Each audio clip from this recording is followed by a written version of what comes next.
মনে করছো? মনে করছো আমি কিছু বুঝি না, তাই না? কোন কথার পর মনে হয় তা বোঝার মতো জ্ঞান আমার যথেষ্ট আছে। তুমি আমাকে ভুল বুঝো না মা। আমি শুধু তোমাকে একটা কথা বলতে চাই। কি বলতে চাইছেন?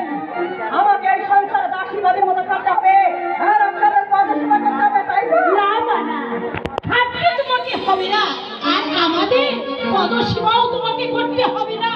শুধু এই সংসারের শান্তিটুকু যাতে বজায় থাকে তুমি একটু তাই দেখো মা। কি বলেন?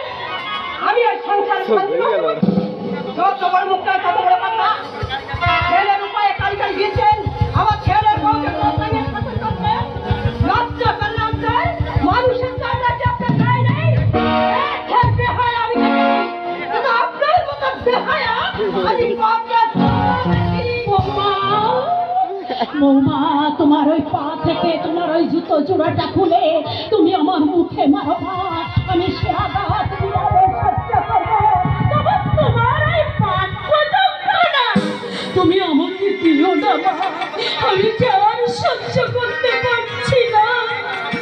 এই তো সবে শুরু, এখন অনেক কিছু সহ্য করতে করবো মা, করবো। তোমাদের দেওয়া সমস্ত আঘাত আমি নীরবে সহ্য করবো। আঘাতে আঘাতে আমার এই বুকখানা কত বিখ্যাত হয়ে গেল।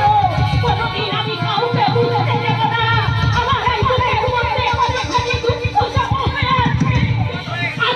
আমি গুরুজন হয়ে তোমার কাছে আমি হাত জোড় করে বিনতি করছি মা, তুমি তোমার শ্বশুরকে যেন কোনোদিন কোনো আঘাত দিও না।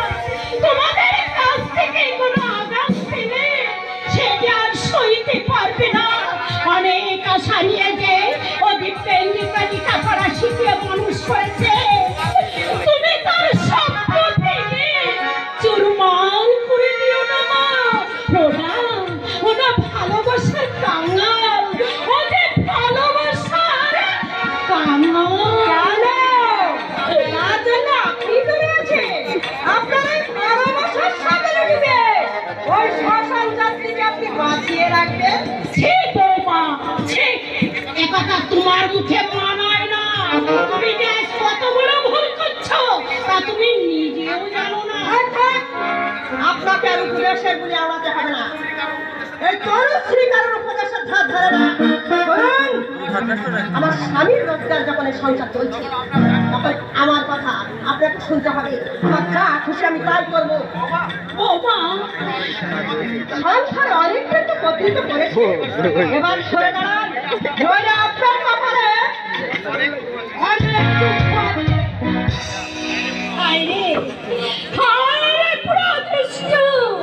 জানি না পূর্ব জন্মে আমি কার কোন ভরাডুবি করেছিলাম, তাই এ জন্মে আমি তার ফল ভোগ করছি।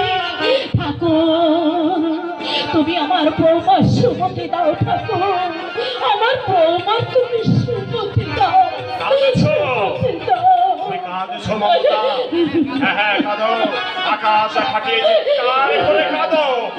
তোমার বুকের ব্যথাটা যদি লাঘব হয়। এই দেখো আমি শুধু শুধু কাঁদতে যাবো কেন? আমার তো কিছুই হয়নি। তুমি আমার কাছে গোপন করতে চাইছো মমতা, কিন্তু যা সত্য তা তুমি কতদিন গোপন করে রাখবে? ভেতরের দগদগে ক্ষতকে বাইরে প্রলেপে দিয়ে কখনো সারানো যায় না মমতা, সে একদিন না একদিন ঠিকই ফুটে উঠবে। আমি বাইরে দাঁড়িয়ে বৌমার সব কথাই শুনেছি, তার সঙ্গে এটাও বুঝেছি আজ আমরা ওদের মাথায় বিরাট একটা বোঝা হয়ে দাঁড়িয়েছি। মাথা থেকে আমাদের না নামিয়ে দেওয়া পর্যন্ত ওদের শান্তি নেই। কেন কেন এমন হলো মমতা? কেন এমন হলো? কেন আমার শান্তির সংসারে এমনি করে নেমে এলো ঈশ্বরের করাল অভিশাপ? আমি তো পিতার ভালোবাসা দিয়ে দিব্যেন্দু আর বৌমাকে আপন করে পেতে চেয়েছিলাম। তুমিও মমতাময়ী মায়ের অন্তর উজাড় করা ভালোবাসা ওদের দিয়েছিলে। তবে কেন ওরা আঘাতে আঘাতে আমাদের জর্জরিত করে দিতে চায়? কেন আমাদের চোখের জল ওদের কাছে মূল্যহীন? সন্তানের কাছে বাবা মায়ের কি এটাই পাও না? আমার বুকের রক্ত সহস্র ধারায় ঝরিয়ে যার উন্নতির সোপান আমি করে দিলাম, সে আজ কেমন করে ভুলে গেল তার অতীত।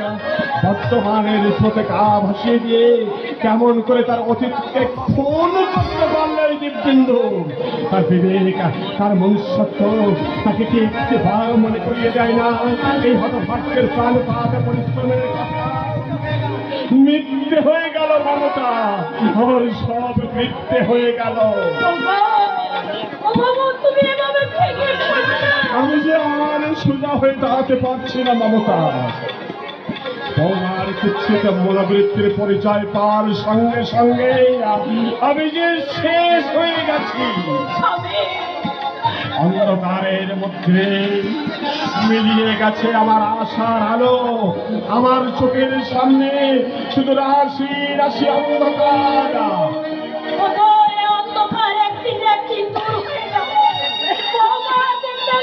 তাদের ফল ওরা ঠিকই বুঝতে পারবে। না না মমতা না, এই যে আমার কর্মফল, এর শাস্তি যে আমাকে পেতেই হবে, নইলে আমার বাবার অভিশাপ যে ব্যর্থ হয়ে যাবে। কি বলছো তুমি? 30 বছর আগের সেই ঘটনা আজও আমার মনটাকে কুড়ে কুড়ে খায়। বিয়ের রাত্রে ঘর টাকা দিতে না পারায় বিয়ের আসর থেকে বর উঠে চলে গেল। তোমার বাপ মা আমার হাত ধরে কান্নায় ভেঙে পড়লেন। সেই লগ্নে তাদের মেয়ের বিয়ে না হলে, মেয়ে তাদের লগ্ন ভ্রষ্ট হয়, সমাজ তাদের এক করে করবে। তাদের সেই অসহায় অবস্থার কথা চিন্তা করে আমি তোমায় বিয়ে করে বাড়িতে নিয়ে এলাম। আর তোমায় দেখে আমার চোখের সামনে আমার বাবা ঘরের দরজা বন্ধ করে দিলেন। আমি সেই বন্ধ দরজায় দাঁড়িয়ে মাথা ঘুরিয়ে কেঁদে আমার বাবাকে শুধু একটা কথাই বোঝাতে চেয়েছিলাম, না মমতা না, বাবা আমার কোনো কথাই শুনলেন না। তিনি কঠিন প্রতিজ্ঞা করলেন, এই কুলাঙ্গার ছেলের মুখ তিনি কোনোদিন দেখবেন না। বাবার মনোনীত পাত্রীকে তুমি বিয়ে না করাই বাবা খুবই আঘাত পেয়েছে। আর সেই আঘাতই আজ আমার জীবনে অভিশাপ হয়ে নেমে এসেছে মমতা। ওসব পুরনো কথা তুমি তোমার মন থেকে মুছে ফেলো। ওটা সবাই দুঃখই বলবে। পারছি না মমতা, আমি পারছি না। আমার বর্তমান অবস্থায় যে আমার অতীতকে বারবার মনে করিয়ে দিচ্ছে। মমতা, আমি যখন আমার বাবাকে সুখী করতে পারিনি, তখন আমি কি আমার সন্তানের কাছ থেকে সুখী হতে পারি না মমতা, পারি না। তাই তো আমার হাসির পালা শেষ হয়ে কান্নার পালা শুরু হয়েছে। আর এই কান্না বুকে নিয়ে আমাকে একদিন এই পৃথিবী থেকে নিশ্চিহ্ন হয়ে যেতে হবে মমতা, নিশ্চিহ্ন হয়ে যেতে হবে।